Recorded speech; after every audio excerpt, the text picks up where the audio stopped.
de l'achever. Je vous salue encore, chers amis, en cette matinée de percée où nous croyons que Dieu a une parole dite à propos pour nous. Aujourd'hui, le thème n'est rien d'autre que « Je suis persuadé ». Je suis persuadé. Pour ce, nous lisons Philippiens chapitre 1er, versets 1 à 6. La Bible dit ceci. Paul et Timothée, serviteurs de Jésus-Christ, à tous les saints en Jésus-Christ qui sont à Philippe, aux évêques et aux diacres, que la grâce et la paix vous soient données de la part de Dieu notre Père et du Seigneur Jésus-Christ. Je rends grâce à notre Dieu de tout le souvenir que je garde de vous, ne cessant dans toutes mes prières pour vous tous de manifester ma joie au sujet de la part que vous prenez à l'Évangile depuis le premier jour jusqu'à maintenant. Je suis persuadé que celui qui a commencé en vous cette bonne œuvre la rendra parfaite pour le jour de Jésus-Christ. Je suis persuadé. Alléluia. C'est la déclaration d'un homme convaincu. C'est la déclaration d'un homme décidé. Pas parce que tout va bien, mais au milieu des contradictions de la vie, au milieu des oppositions de la vie, il est temps pour nous, il est temps pour toi et moi de prendre une décision. Qu'est-ce qui te convainc? En quoi es-tu persuadé? En quoi fais-tu vraiment confiance? Parce que c'est tellement important, bien-aimé, parce que la vie se manifeste en fragments. Tu peux être à la fois découragé dans un domaine et effrayé dans un autre.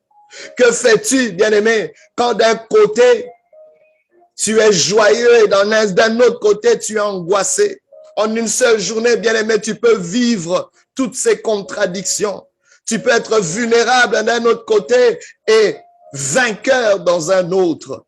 Dieu te dit, je suis persuadé. Dieu est persuadé. Et il attend que sur la terre, tu sois aussi persuadé. C'est une décision que toi et moi, nous pouvons faire. Mais persuadé de quoi? Persuadé de ce que Dieu fait en dépit des contradictions de la vie. La vie, n'attend pas que tout s'aligne dans la vie. La vie viendra toujours en fragments. La vie viendra toujours par contradiction. On peut vivre la joie et la tristesse, bien aimé, en une seule journée. On peut vivre, bien aimé, des victoires et des défaites en une seule année. On peut vivre toutes ces choses. Et bien aimé, parfois, j'aimerais vous dire une chose. Le secret d'être authentique dans la vie, c'est d'accepter d'être dans cet état de contradiction, mais d'être persuadé au milieu de ces contradictions.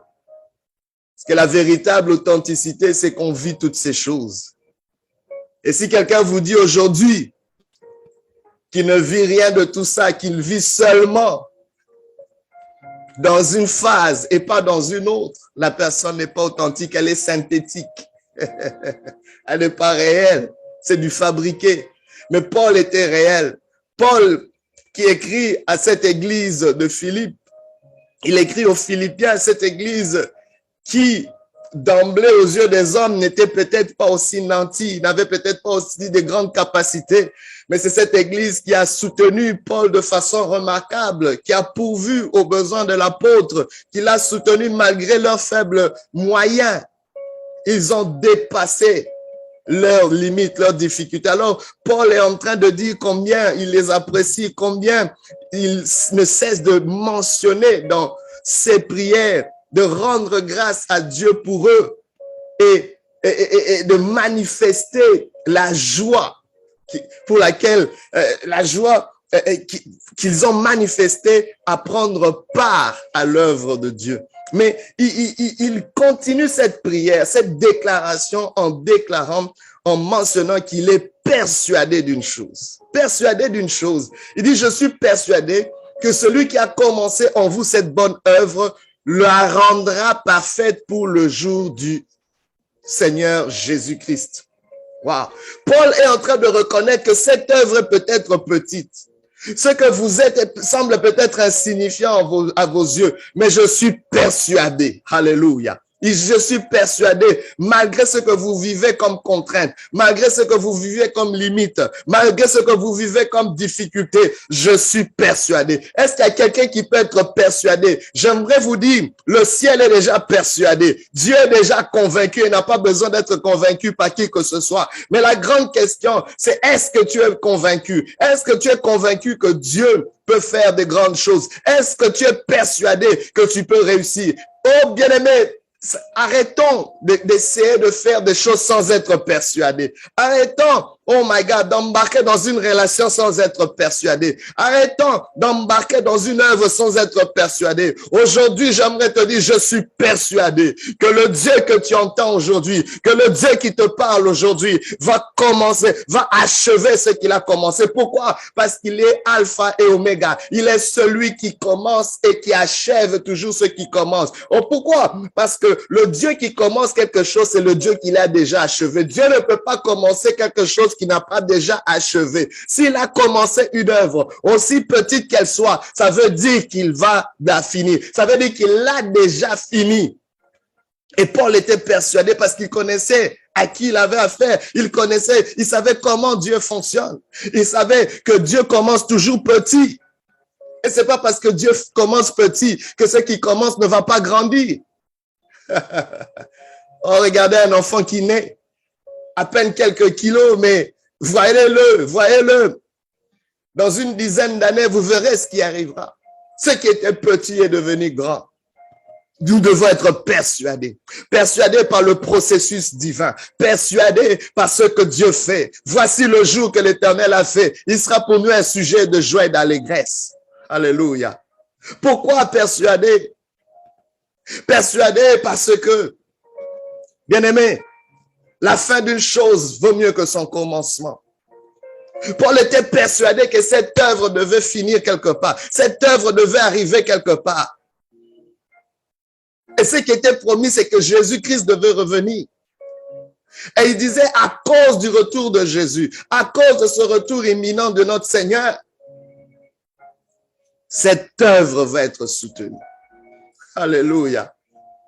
Et une autre chose, il est persuadé. Pourquoi? Parce que cette œuvre est de Dieu. Si c'est de Dieu, elle sera soutenue. Si c'est de Dieu, elle sera rendue parfaite. En parlant de rendre parfait, c'est-à-dire que cette œuvre va maturer. Elle va mûrir. Oh, bien-aimé, c'est très important. N'est-il pas intéressant pour nous de réaliser que nous ayons de telles circonstances, de circonstances aussi contradictoires dans la vie. Mais malgré nos victoires massives, nous avons des vulnérabilités. Et nos vies peuvent être très fragmentées. Mais notre Dieu est celui qui peut recoudre les pièces ensemble et les mettre ensemble. Donc, on est persuadé parce que malgré les fragments multiples de nos vies, les contradictions de nos vies, Dieu peut recoudre les différents morceaux pour en faire un tout. C'est ce que cela veut dire. Mais bien aimé, comment arriver à cette persuasion? Ça nous prend, bien aimé, de faire confiance en Dieu. Mais avant de lui faire confiance, ça nous prend de louer Dieu. La louange, c'est ce que tu fais et la confiance, c'est ce que tu es. Il y a encore une contradiction là-dessus parce que tu peux louer Dieu sans vraiment être en confiance. Tu peux louer Dieu tout en étant effrayé. Mais j'aimerais vous dire, c'est que la louange commence déjà à faire. Parce que Paul est en train de rendre grâce à Dieu. Il commence pas par une intercession, mais il commence par une action de grâce. Louer Dieu, bien-aimé, invite Dieu dans la chose. La Bible déclare, Dieu siège au milieu de la louange de son peuple. Je suis persuadé, l'une des choses qui te persuade, c'est que tu n'es, oh my God, Dieu est dedans. Quand nous invitons Dieu par notre louange, Dieu vient dedans. Et Paul était persuadé que Dieu était invité. Il invitait Dieu dans cette affaire, dans cette œuvre. Peu importe la nature de l'œuvre. Mais la louange est aussi une arme secrète. Elle n'est pas seulement une carte d'invitation à Dieu, mais elle est aussi une arme secrète. Alléluia. contre l'ennemi de nos âmes, contre l'ennemi qui veut profiter des contradictions dans notre vie.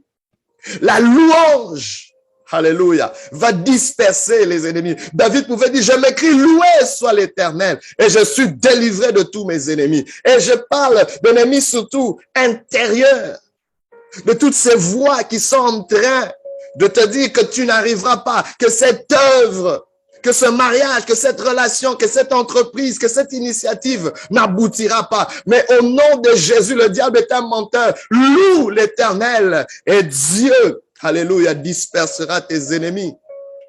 L'ennemi veut absolument ravir cette louange de ta bouche. Alléluia. Mais pourquoi louer encore, bien-aimé? Comment cette louange va faire que tu sois persuadé? Je suis persuadé, quand je loue Dieu, la louange fait que je ne sois pas seul. La louange élimine la solitude. Parce que quand ta voix, quand tes oreilles entendent que tu es en train de louer, tu t'adresses à quelqu'un, ça donne l'impression à ton être que tu n'es pas seul. La Bible dit car l'ange de l'Éternel campe autour de ceux qui le craignent. En parlant de crainte de Dieu, c'est ceux qui le revèrent. Donc, quelque part, il y a une présence angélique tout autour de là où il y a la révérence à Dieu. Donc, la louange fait que tu ne sois pas seul. Je parle à quelqu'un qui est isolé, esselé aujourd'hui. J'aimerais te dire, quand tu loues Dieu, tu peux être persuadé que tu n'es pas seul. Et si tu n'es pas seul, tu y arriveras. Alléluia. Et c'est là, bien-aimé, ce que tu peux faire. Mais ce que tu fais là, va t'amener à devenir un peu plus confiant, à être un peu plus confiant en Dieu. Parce que cette persuasion, cette conviction, cette décision, le fait d'être persuadé va passer par une confiance. Pourquoi la confiance? Tu fais confiance, oh my God, au-delà de tes contradictions. Parce que quand on parle de confiance, les gens sont en train de regarder leurs circonstances. Ta confiance doit aller au-delà de tes circonstances. Ta confiance doit être placée en quelque chose dessus, en quelqu'un dessus. Bien aimé, je suis assis sur une chaise. Pourquoi? Parce que la chaise est consistante. Parce que je sais qu'en me mettant sur la chaise, je ne tomberai pas. J'ai cette information de la nature de la chaise sur laquelle je me tiens. Elle est consistante. Dieu est digne de confiance parce qu'il est consistant.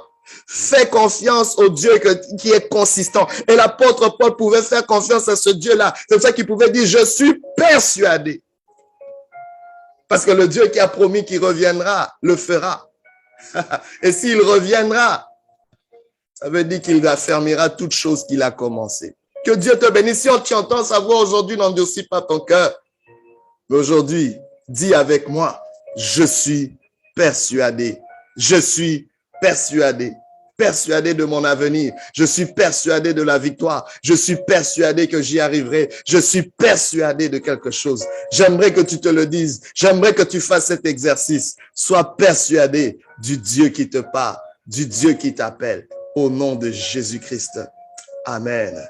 Gloire à notre Dieu. Alléluia.